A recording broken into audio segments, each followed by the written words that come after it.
We are live. If you're listening at this point, I haven't brought my mic down. Okay.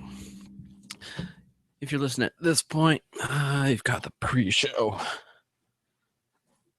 stuck in a rut. We'll start here in about 10 minutes.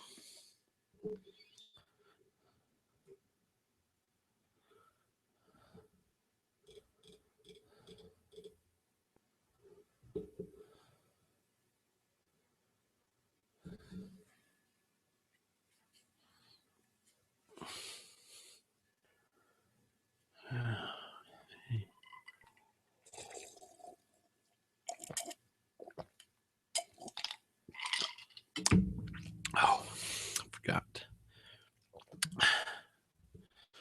Forgot to update the website. Website. I need to do some work. I get those videos uploaded. That's what I need to do.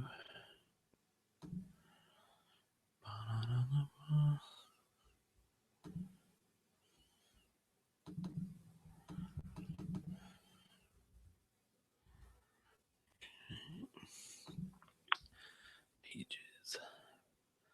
And the live page.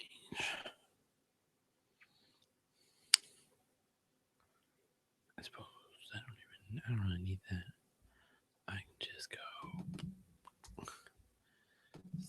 add media. YouTube. What is this? PTD7? There it is. Insert. Update.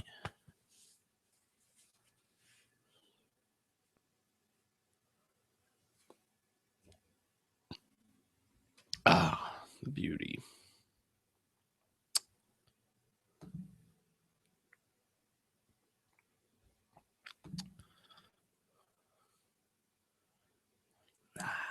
Yes. Okay. Web page out at the website is ready to rock and roll. We have about 8 or 9 minutes until go. Till we get to rock and roll this.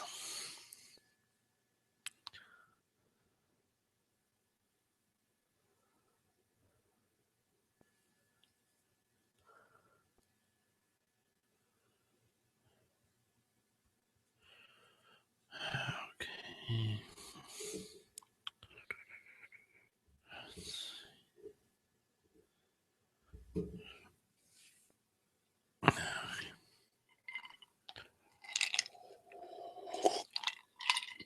Uh,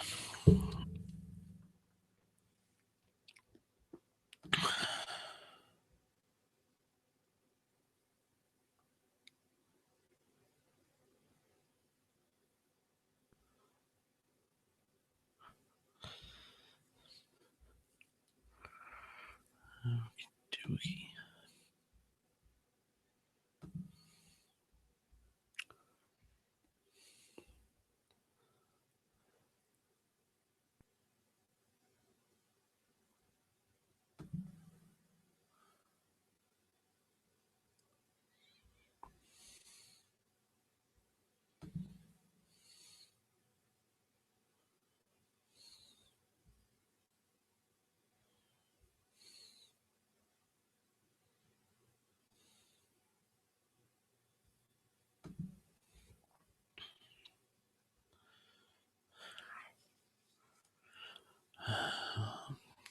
Got about 6 minutes.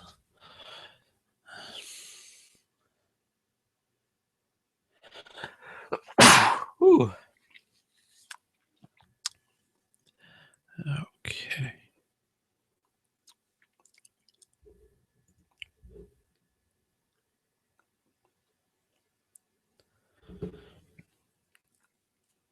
Let's see if we can adjust that. Try to get that.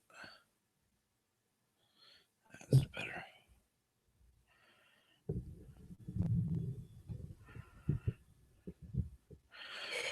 Okay, yeah, this is better. like this. Get most of that glare out of the way.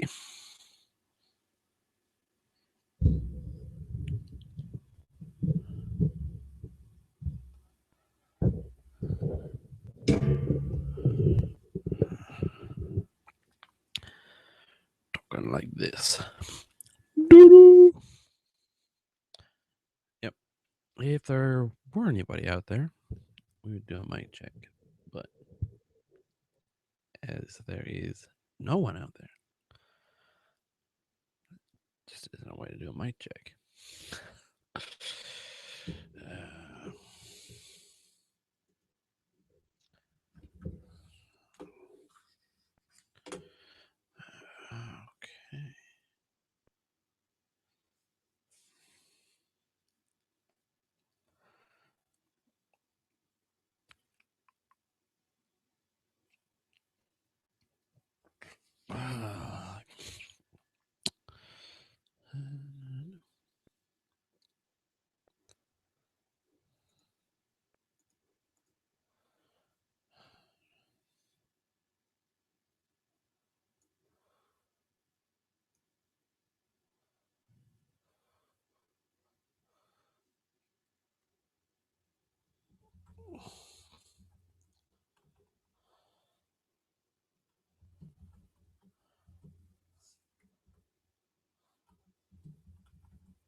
Okay.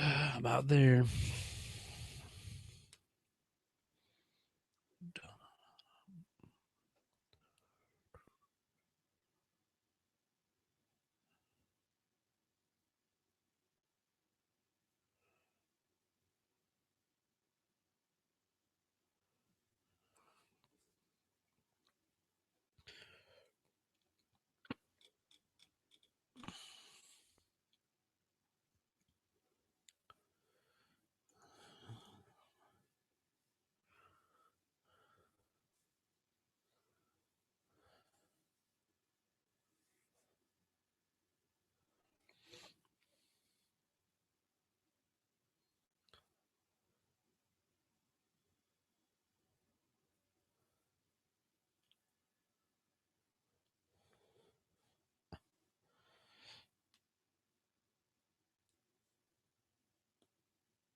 Okay, we got about 2 minutes until we're going to start. 2 minutes. Make sure we got everything okay.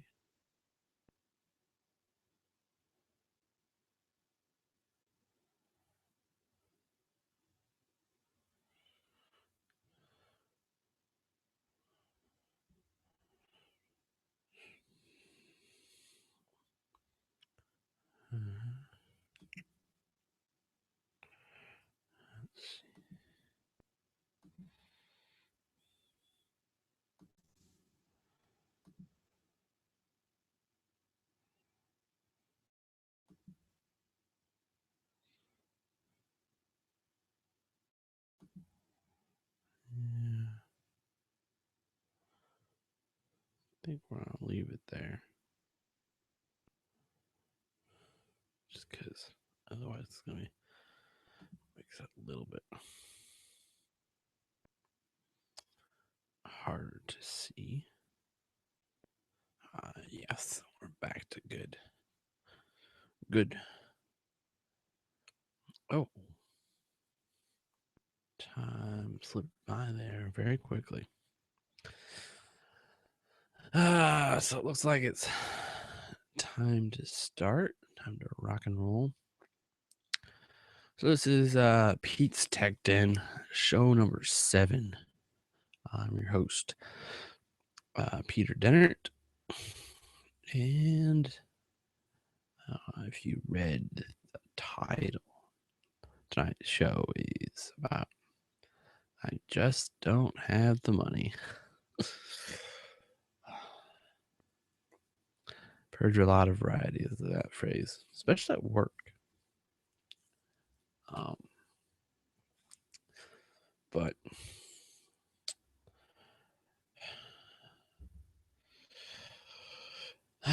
well, let's get started. We'll see how long this show goes. But yeah, so tonight we're going to talk about this idea of kind of talking about, because a lot of times, a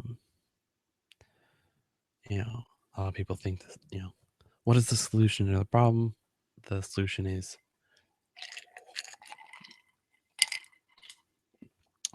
throw more money at it.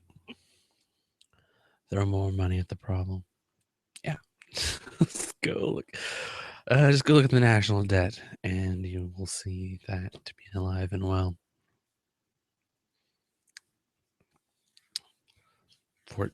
I don't know what it is at now. Somewhere in the trillions. But so many times we can look at having a lack of resources, whether it be money or other things. It's kind of, I don't know, it's almost a way of giving an excuse. But I found this is kind of an interesting topic because, the show being about, looking at ways to essentially, I guess, recycle, to take old technology and give it new purpose and do lots of cool and awesome things with it. And it's kind of that idea of doing cool things, but on the cheap, kind of showing that it's not always about having a lot of resources, a lot of money, the most up-to-date things, but it's about how are those things used. But because I feel like, to use work as an example, we have we got vendors who come in who trying to sell us things, the next things that help us. And I mean, not necessarily all those things aren't necessarily bad or anything, but I find it kind of interesting thinking on about it, kind of as leading up to this show, is that a lot of times for them to kind of get the idea of what kind of solutions we need to be able to do things we need to do, sometimes they need to tour the facilities and see what do we have already and what can they do to help us. And a lot of them they end up with kind of like, oh wow, you're really using old stuff. Like, wow, your stuff is really outdated. And I feel like sometimes we use that as kind of excuse to not do more.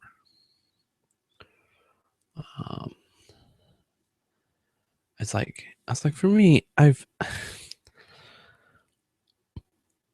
really got on this whole, trying to find the crazy deals, to the doing, trying to push the envelope with having very little. I'm still trying to push the envelope in what I'm doing, whether it be, work or, stuff I'm doing personally or whatever. I felt like, I don't know, I feel like I once caught it back as a kid. There was one time I was ordering this game, called NFL Showdown. Actually, I think I still have it around here somewhere, but there were two versions of it. There was an older version. I think it was a 2007 version, and there was a 2010 version. 2010? No, that was I don't remember what. I think maybe it was a 2001 and 2004. I don't know. I forget what the years were. But there were basically two versions, and I decided, the older one was a little bit cheaper. Was cheaper, so I decided to go with the older version. Plus, that was the same as what a couple of my friends had. And so I bought that, got it. And they had this couple like cool, like shiny, they call them holographic cards. But I noticed pretty quickly that those cards, yeah, they were, you had your cards that had players on them and stuff. But those player cards, because you had to scan them through an electronic scanner, but they weren't reading on the electronic scanner. And so I was like, I'm not going to tolerate this. I called the company up, and they were like, oh, yeah, with the older version, there was a problem with the scanner, which meant that these cards didn't work. I was like, oh, okay. And they're like, hey, send it back, and we'll send you a new one that'll work. And then we'll reimburse you for your shipping by giving you some bonus packs of cards for the game. And so I was like, okay. I packaged the scanner up. I figured there wasn't really reason to send the whole game back. I just sent the scanner back. And I was just expecting him to send me a new scanner. I get it back, and they just sent me a whole complete set, a whole new game of the newer version. And so I basically had the old game version minus the scanner, plus an entire new game, newer version game, basically for the price of the old game. And things kind of, I don't know, I kind of look back at that and kind of like, yeah, like that. And you kind of like, I don't know, you almost get, becomes what you want. The more, deals you find, the more I kind of began to look for them, and kind of became a part of who I was, searching for the deals.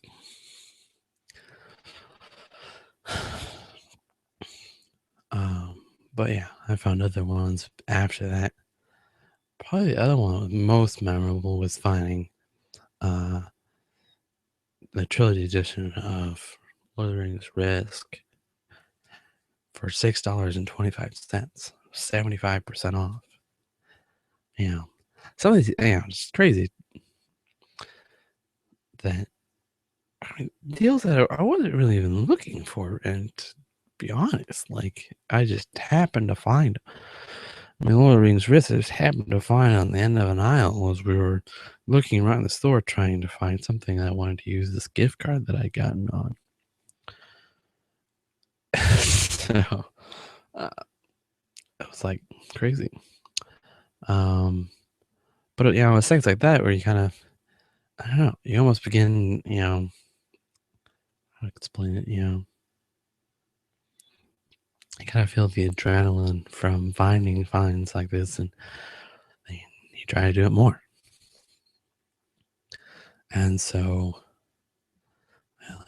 now, I went on to, later in life at college, trying to find the best deals on textbooks, and then eventually getting into the thing of, selling them back, and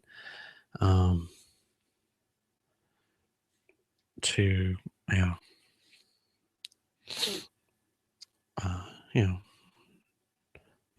sound at chapel to, out at camp. Uh, trying to run the sound system at camp. I'm still surprised it sounded as well as it did because I mean it was a pieced together system from with cables that probably should have been condemned, and you know a couple of amps that we pretty much saved from a dumpster. I mean, they were going to be thrown in a dumpster, and I said, "Hey, I know somebody who can use these." So, I mean, it's like, you know, it's trying to maximize what you have. Um, but I mean, it's a whole kind of the thing of the show is to, you know, you know, take the, old computers, the computers with maybe a gig of RAM and, Pentium 4 processors, and turn them into servers and do all kinds of things with them. Um, Kind of bring new life to a machine that most people see as dead. Um, like I mean, I did this with at work with help of my brother. Um, we built we had college. We'd had these thin clients. It's basically a computer without a hard drive. The hard drive it basically runs all the programs and operating system off of a centrally located server. Well, we rented the server and most of the thin clients, but we had a few of them left at work. But they didn't have the server, so they're pretty much useless. So I was able. They gave me a couple, and but there's originally we'd use Citrix and run Windows XP, I believe, on those.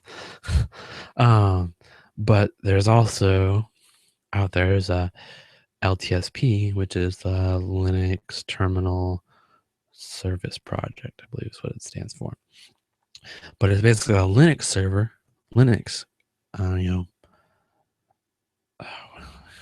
Linux version of the Linux equivalent of the Windows, and so we were able to actually ended up turning an old computer that I forget, I think it had I think it had less than a gig of RAM in it, Pentium 4 processor, um, but we put this LTSP on it.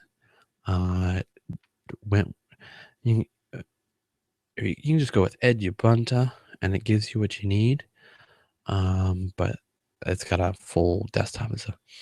And the computer, it just it didn't have enough to run a desktop and try to do anything more. So we had to build it up as a headless version of it. So you're doing all the stuff through command line rather than through the nice, pretty, graphic user interface.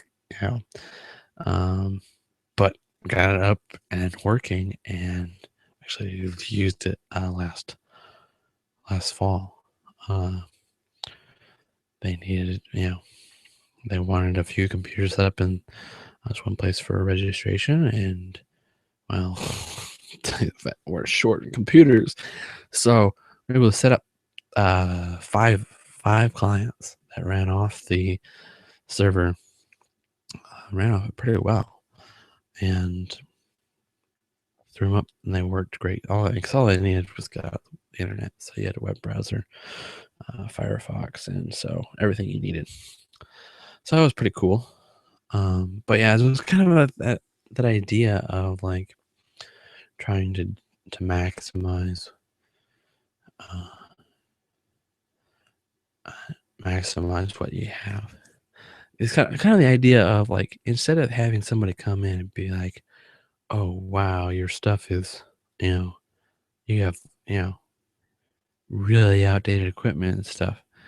It's almost like you almost want to be them to come in and be like, okay, wow, um, it's crazy how much you're doing. And you almost want to turn the focus away from like what kind of equipment you have, but rather what you're doing. The focus be on what you're doing with that. I mean, and the same thing is like this applies to pretty much every area of life. I mean, whether it's you know at work, um, or whether it's you know at home and how you go about finding you know things you need for your home. I mean, whether it's you know you know how do you go about finding like dishes uh, for the kitchen? I mean, there's all kinds of ways out there to do things and do it very cheaply. I mean, I've compiled stuff from people giving things away free on Craigslist to auctions where I got stuff for like dirt cheap. I picked up some things on eBay, but you know,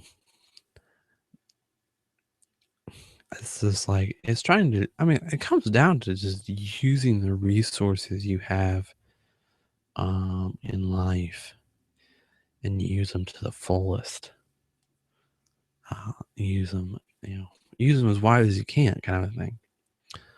Um, I feel like I don't know. We had uh, first one class we had the opportunity of talking with this guy. Um, he ran a photography business, and he talked about how they, um, you know, when they first have a new photographer come on, um, when they're training someone who's just who's fairly young in the business, um, they will give them a film camera, not a digital. And the idea is that with the digital you can do all kinds of cool things, and all you begin to rely with all the features and everything they have.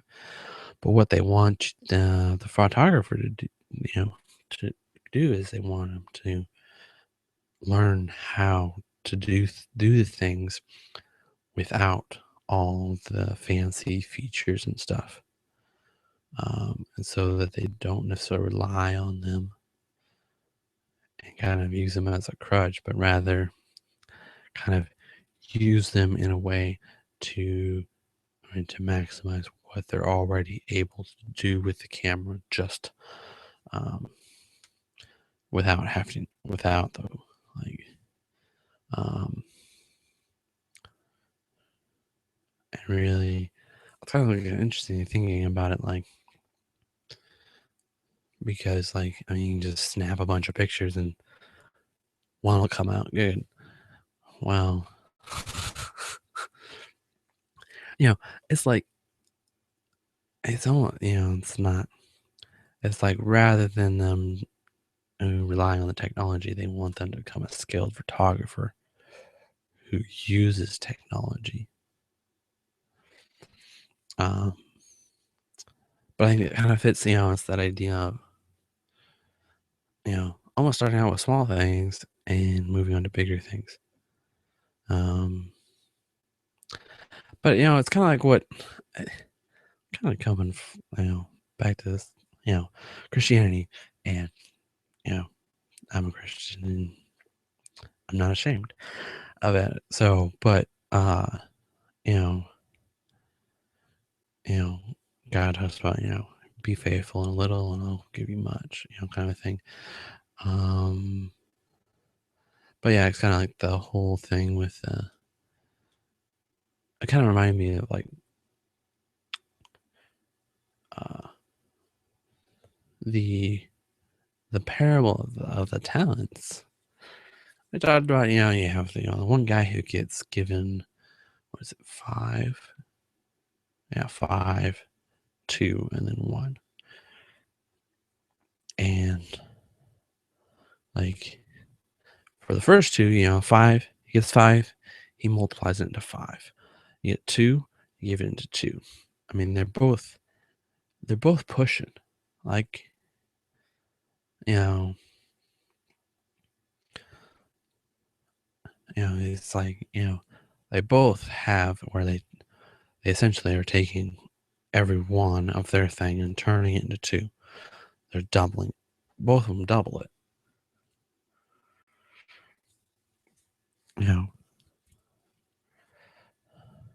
I mean, there's the guy too could go like, oh, I only have 2. I just kind of I can't do as much. So,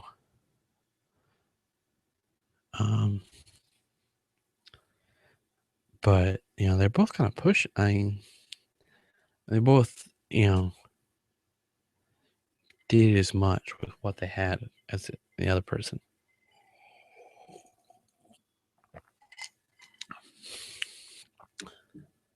But I think it's something as Christians, because it's the idea of maximizing what you have, but not allowing, like saying, not saying, oh, I don't have the resources. Not allowing that to become an excuse not to do something. Because that's the greatest thing is like as Christians, we have God as our resource.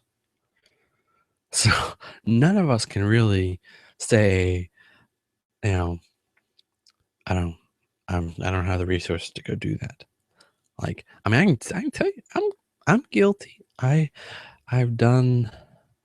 There have been many times, been like, God's like, here, you're gonna go do this, and I'm like, God, there's somebody who's better at this, and this. There's somebody out there better fitted for this. Okay, go find. Yeah, like I don't want to do this. There's somebody out there better. Um, Thankfully, he usually is um, very, very persistent.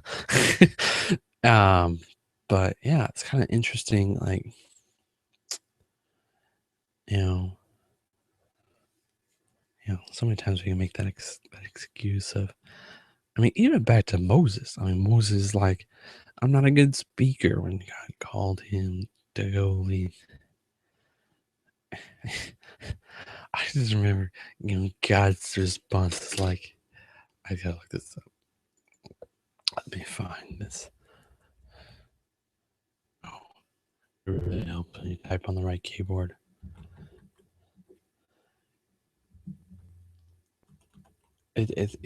God basically responds to him. He's like, "Who made the mouth? Like, who made your mouth?" It's just like, okay. See here, I've got it.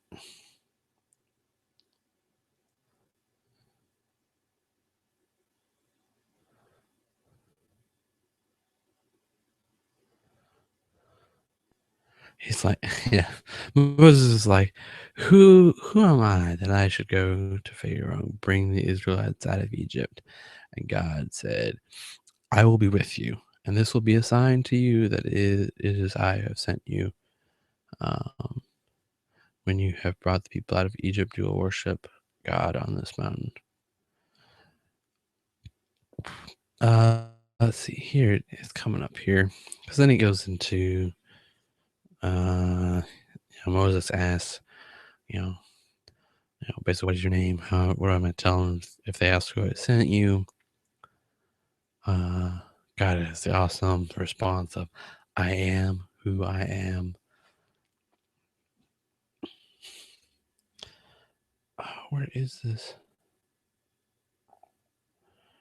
I'm trying to find it.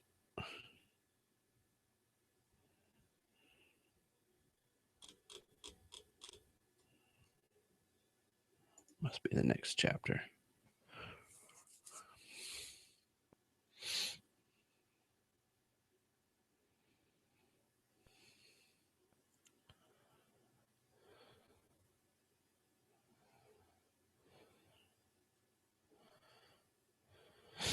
Yes, here it is. Here it is.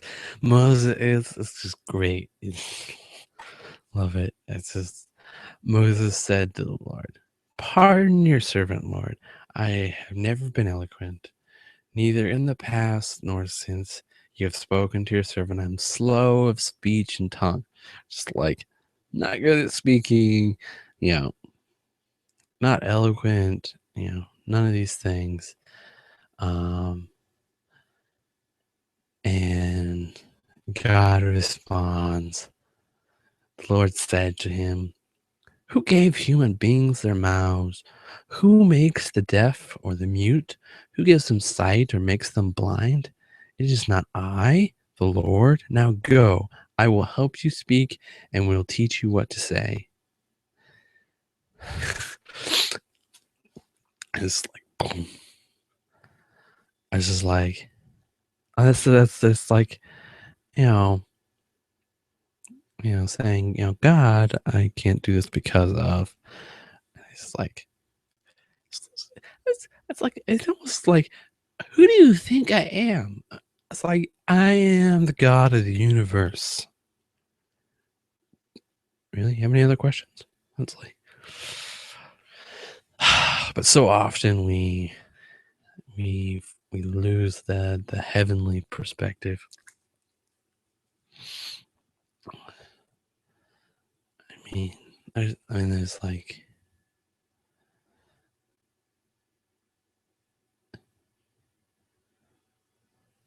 yeah, there's so many times throughout the Bible where God would ask, you know, people to do things that didn't necessarily make sense to us humanly. Um, but I just love that. It's like reminder. Um, and that I kind of goes back to this whole thing of like so many of our problems come back to, you know, not problems with our, what do we believe about God, about who is God. I mean, because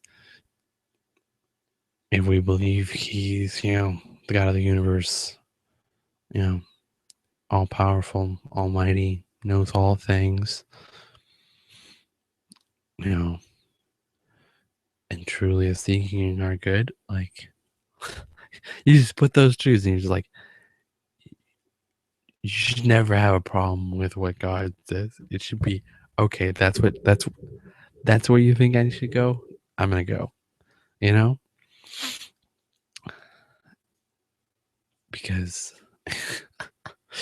it's just like, yeah, yeah. He's the God of the universe. Um, but yeah, it's just like this.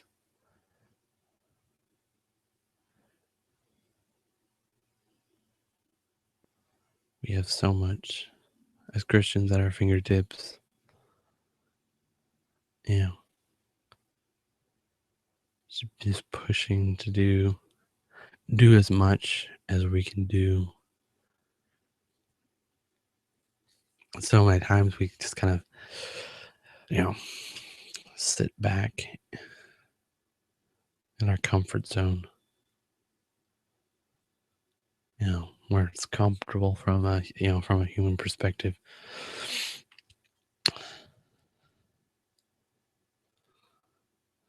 rather than,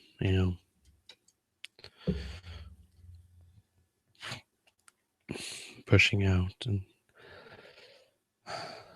I mean, and so many times we miss out on so many crazy adventures that, yeah, God has there for us, that we miss being there when he works.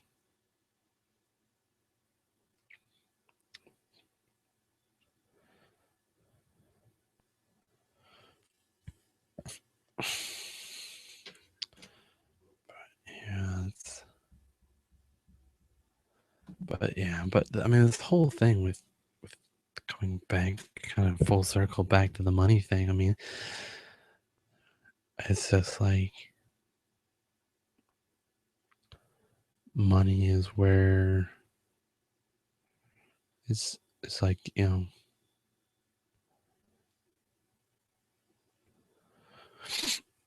don't know.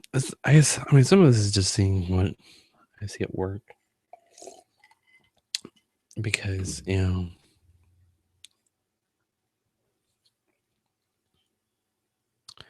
feel like, so many times we look at something, we say, well, we can't do this because we don't have the money, rather than, sometimes looking for the more, creative ways to get around and do things and kind of push the envelope. And that's it's become very much me from, I mean, from here in my apartment with, all these old computers and, you know, doing media servers and print servers and, LTSP servers, and I guess Myth TV is running on a newer computer. Um, but I also have a front end running here. Um, I mean, technology wise, it's not necessarily always about, just maximizing the, uh, you know, old technology. I mean, that's good, but there's also like, I mean, there's creative ways to also, you know, stay current, get the new technology, get newer equipment, and cheap, and do it cheaply. Uh, that's actually kind of where the idea of the podcast came from, was trying to prove this idea of trying to get it to, maybe we could, like, start a podcast as a college, uh, and then,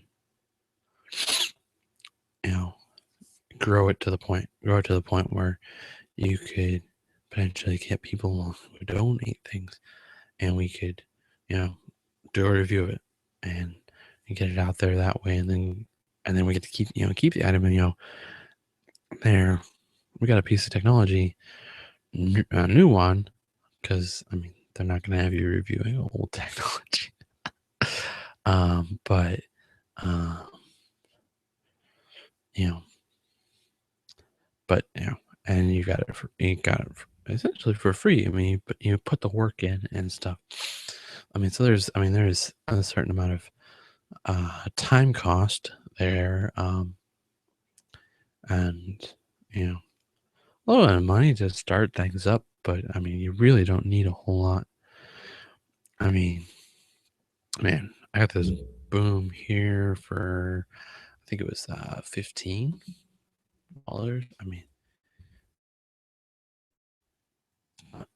definitely ones out there that are nicer, but it functions perfectly fine.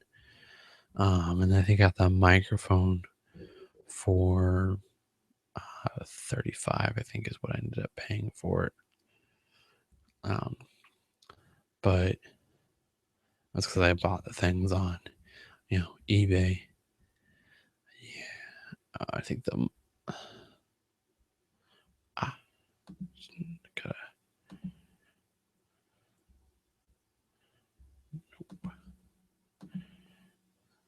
haha, there it is. Okay, the stand was $21. But I mean, it came with the nice stand and the shock mount, so nice. Um, had to jury rig it a little bit so that it would work with this mic, because the mic's not big enough. But we jammed in some Kleenexes and called it good. And then I got this nice mic for 35. So I mean, talking about $56 to get that set up. I mean, then camera already, laptop already had camera and stuff.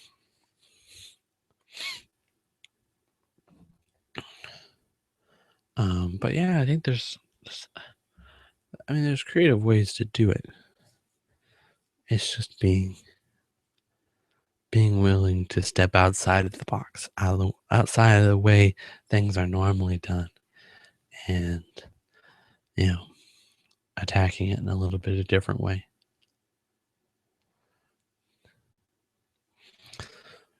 But yeah.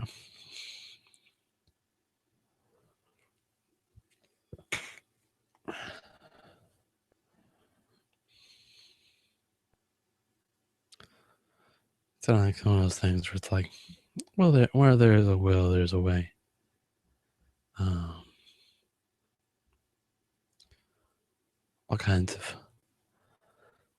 and I don't know. It's always like once you get started and looking to try to find the creative ways, and you really begin to catch, I don't know, it's almost the bug, or you get a little bit of that taste of that adrenaline of searching for that deal.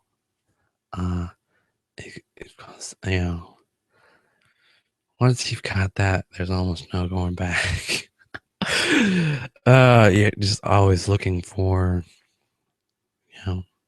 for that crazy deal that you're like, yes, got that for way less than I ever should have.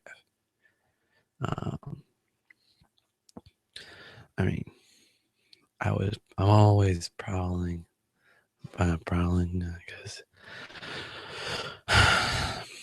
scouring, looking at Craigslist. There's all kinds of good stuff on there. Usually can catch some good deals on, especially just looking in the free section. I picked up, for kitchen, I picked up, plates and silverwares and pots and griddle and cooler and glasses. I mean, nice glasses that people were just getting rid of. But I also got reminds me of this guy I read in a magazine, Wired. He works it's a six-figure job. He's making nice money. But then at times at night he goes dumpster diving. It's like, okay, well, in one extreme to another. I mean, it's like, but he comes up with all kinds of things. Like, I think it said in the article he could make, I think it was, I don't know, it was like 5 or 6 figures if he just quit his job and did dumpster diving full time. I was like, that's nuts. That you could, I mean, people throw away so much. Now, granted, it means that we can find things and find that deal on those, whether it's pulling things out of the dumpster, which I have to say I've done. But at the same time, it's like, you could have used those things. You could have, and cut down on cost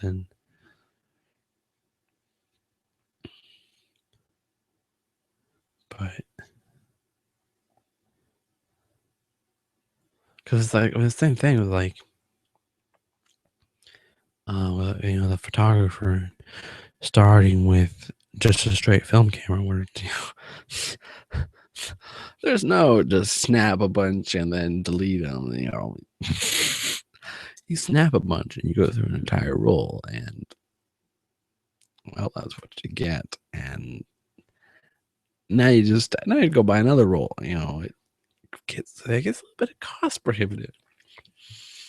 But there's to some extent where you must have to be careful when you have tons of money, because it can be easy to to just kind of,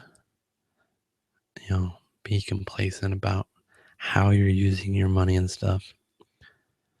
That's why I was thinking about, using your resources, wisely and stuff.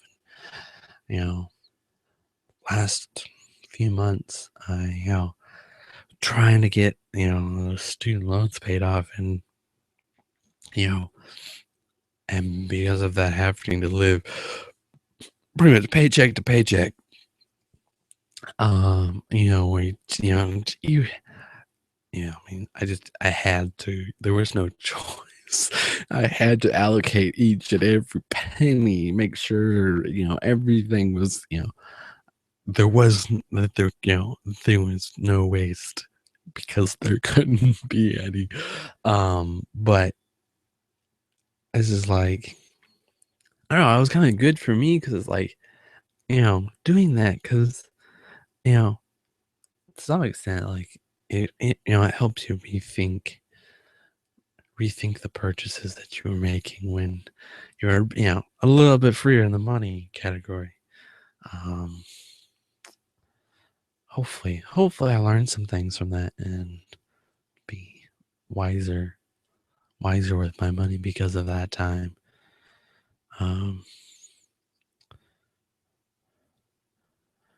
But yeah, I mean, it's not even just like money, but also like, I mean, every resource that you have, whether it be, you know, it could be time or, skills or talents or, you know, the friendships, I mean, that's like we went from technology to really Christianity. Now we're going back to, and then back to technology and then back to Christian.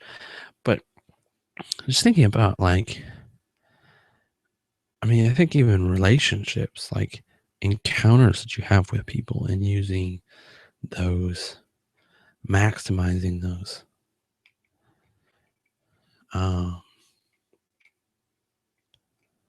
I mean, I don't think that means that like every moment that, you know, you spend with a person has to be like, like what they call quality time.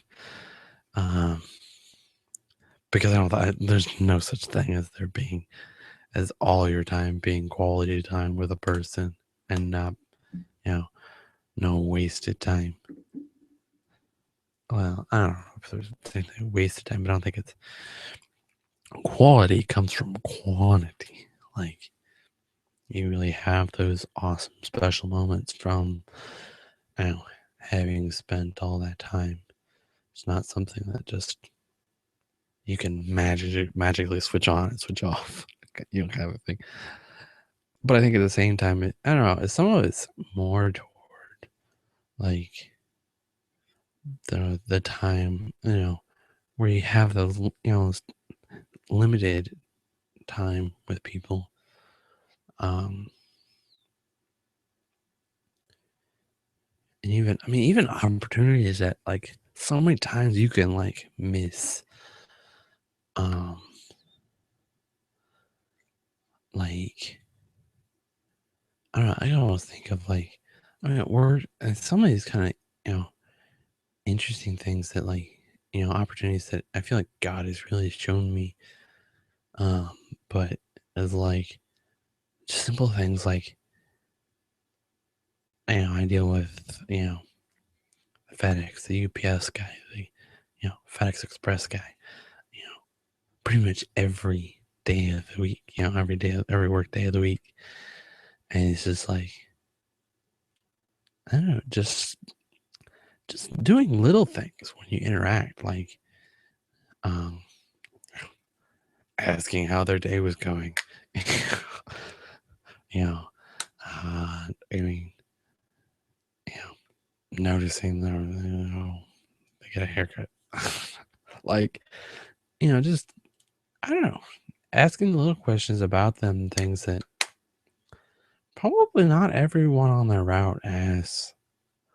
But just kind of, I don't know, just showing you care. And like, I mean, for me, working in a Christian university, it's kind of,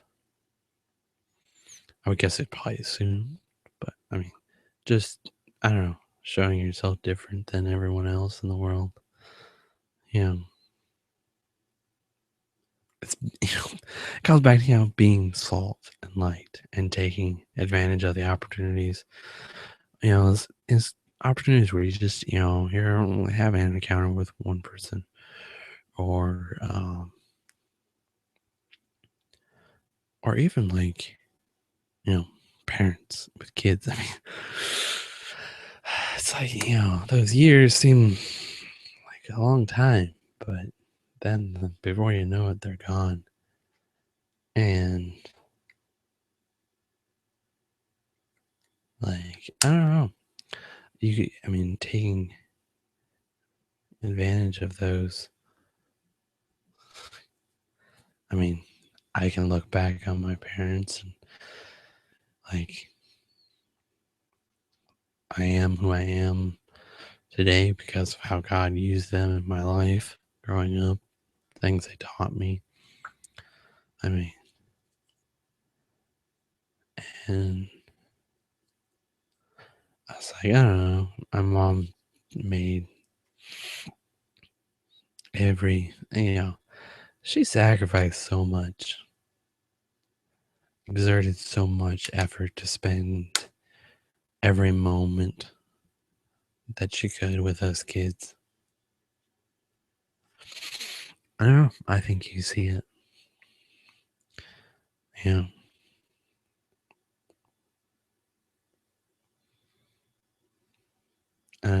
My dad, yeah. He didn't quite have as much, work and stuff. He didn't have quite the freedom to spend as much time. But I don't know. There's still some very valuable things that I think when it comes down to it, like the time he did have, I don't know. I feel like he spent it very well and taught us a lot of good things.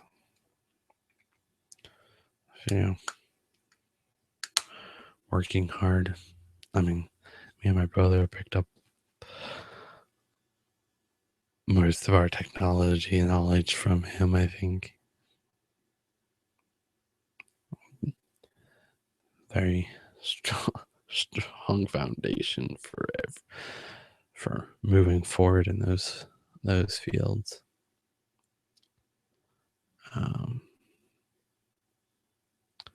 But yeah, I don't know. I guess the thing, like, I don't know. The more I think about it, the more, like, I don't know, like, it's something to really think about. And I mean, we've kind of been all over the place in this episode. I just hope, I don't know, I kind of hope that this kind of provokes some thought. Kind of push you to to just think about the actions, think about, what are you investing your resources in?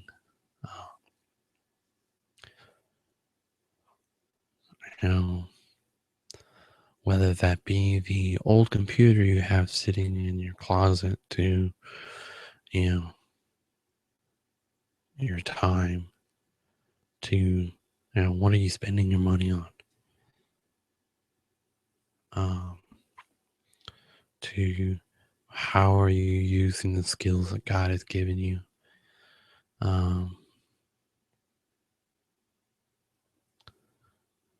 To to to how you're using, God in a sense. I mean, not in the bad sense of the word, but using him. But like, he's there all those resources.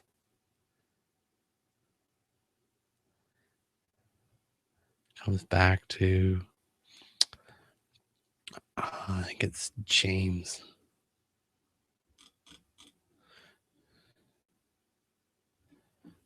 Let's see if I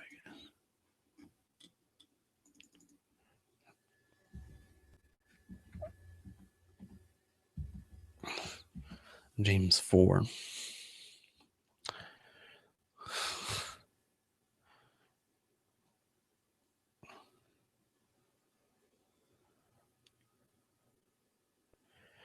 Where James is kind of like, is this? Actually, no, I think it may be 3.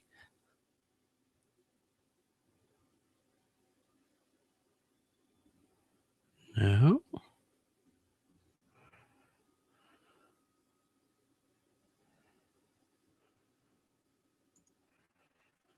It may have been 4. Be quick to find this.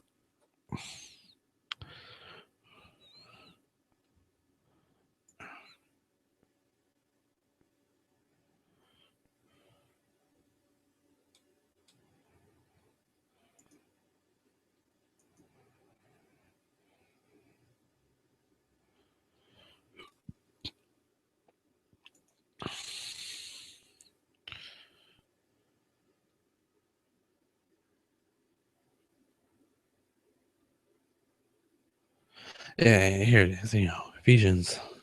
Not Ephesians. Why did I say Ephesians? James 4.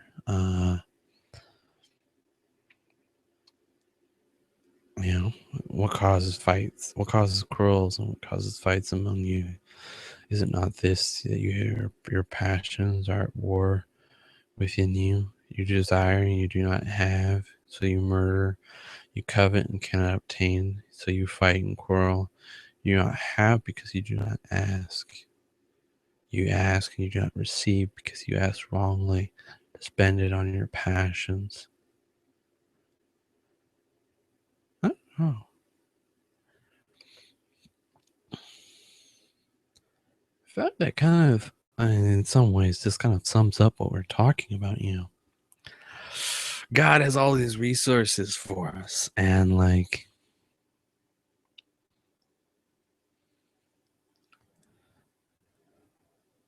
we don't ask, so we don't have. And then we ask, and we ask wrongly, and because we want to use those resources for ourselves to bring us pleasure. And it's like, no, we need to maximize them. We need to use them for all they're worth, for things that really matter.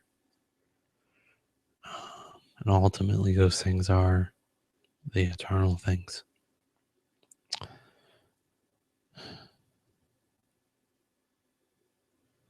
So I think I'm just going to leave you with that. You do not have because you do not ask. You ask and do not receive because you ask wrongly. To spend it on your passions.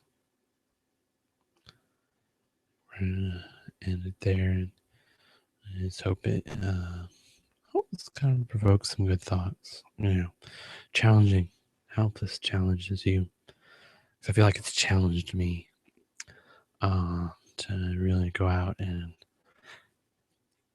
with a new strength, new vigor, and really push to maximize resources, to push to use for those things which are eternal.